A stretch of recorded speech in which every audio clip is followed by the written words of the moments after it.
that. Okay? So, remember that the spinal cord is also covered with meninges. Okay? So, you have your dura, and then after the dura mater, you have the arachnoid, and then you have the pia mater. Okay, the pia mater is adherent to the brain parenchyma. You cannot separate it. Okay, so ito is your arachnoid. Yan, arachnoid yan. Okay? So, huwag ninyong tanggalin para may pang-practical exam tayo din.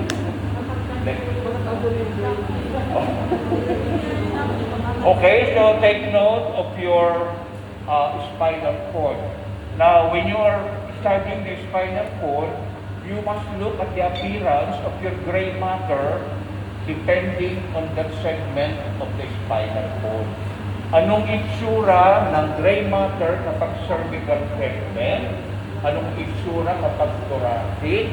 Anong itsura kapag lumbar? At anong itsura kapag lateral? Okay?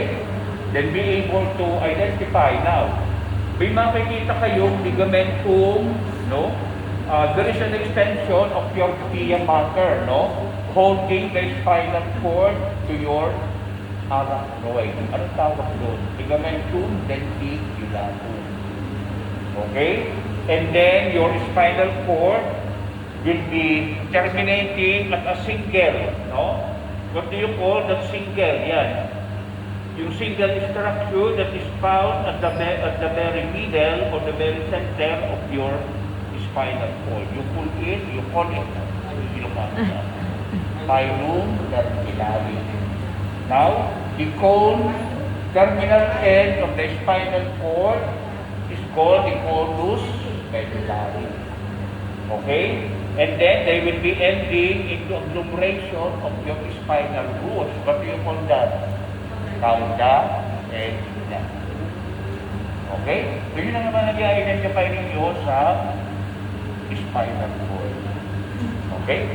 Okay, you come here and get the brain, okay, get dura mater and identify the